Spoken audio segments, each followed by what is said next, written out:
as soon as you get done listening to this podcast, or if you have the capability of doing it right now safely, I want you to go to Google, type in Officer Anthony Johnson shooting, hit enter, and read the headlines.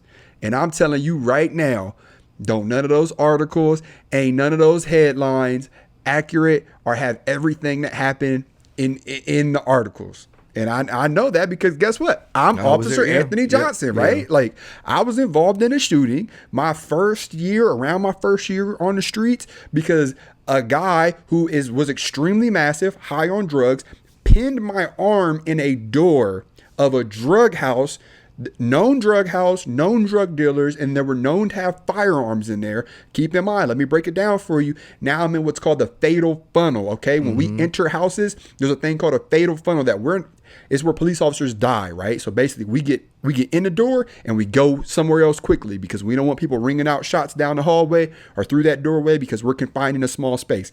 AJ is now pinned in what's called the fatal funnel where officers die. AJ can already use deadly force. He doesn't. Now guess what? AJ can see through the crack of the door because his arm is pinned in the door. He can't get out. He's tried to kick the door. He's slipping because it's raining. He's on concrete steps that are like kind of slanted. He keeps falling. Now the guy grabs a needle full of heroin and tries to stab me in the arm with it. So I shot the guy. I shot him through the door. I didn't have to see him. I could tell where he was at based upon the small parts of his arms. I was like, oh, he right here. Bam, bam, bam. I didn't get stabbed. The door opened. He went to the hospital. He lived.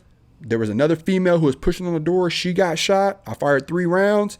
None of those headlines are accurate. Everybody tried to paint this rookie officer shot through a door unknowingly full of people, that there was 50 people in the house, and they made it sound like they were just like 50 people in there having church service, right? Like, and they're worshiping. None of the things were accurate. I'm reading these headlines. They brought in a quote unquote expert on police shootings from somewhere who was like, yeah, this officer definitely shouldn't have did that because if he would have missed and blah, blah, blah. Like, what if I would have emptied the magazine? What if I would have reloaded? We could live in a world of what ifs and what is all we want. But what happened is I hit the guy with the first round. The round hit him in his cheek, went around his neck, or went around the back of his head, came out his neck, and hit the girl who was pushing on the door as well. Wow. It was the magic bullet. The other 2 went right into the drywall. So what if, woulda. Stop attacking the police. Like, at some point, we have to hold ourselves accountable. Yeah. Like, I've said this before, and I'll say it again. Like, there are countries out there where if you steal and get caught, they chop your hand off. Yep. Guess what you don't see?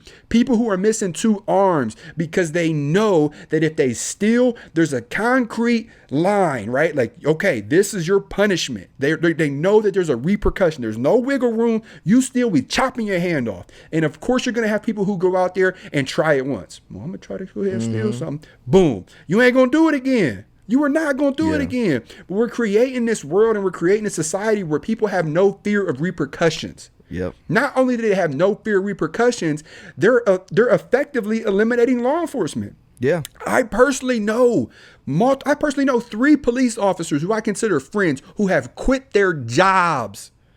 Since all this has happened this year. Yep. I'm talking people invested 5+ years in his career. Flat out quit. Officers who I know are good people, kind-hearted people. One is a pastor, quit his job. You know why? Because we're constantly attacking the police. We're not holding each other accountable for your actions. Oh, well, this guy, he was just walking down the street. No, he wasn't just walking down the street. He just stabbed some old lady. And when the officer said turn around, he turned around with a knife. And he was close enough in the reactionary gap where the officer had to react. Yep. But yet you see what you want to see because it fits your agenda, and you automatically deem that officer as a racist or a rogue officer or a corrupt officer. Yep. We have to stop. Yeah, we have to stop. This will trust me when I say this will destroy our nation. It is. This will destroy our nation. Not to keep going. I know you got something to say, Ryan.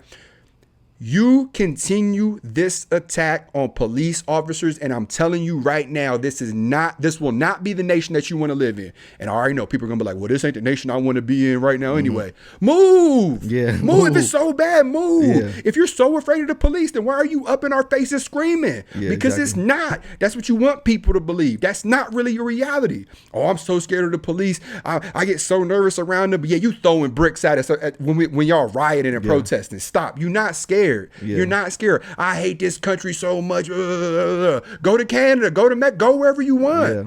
You have that opportunity, but you won't. You know why? Because you don't truly believe that. You don't.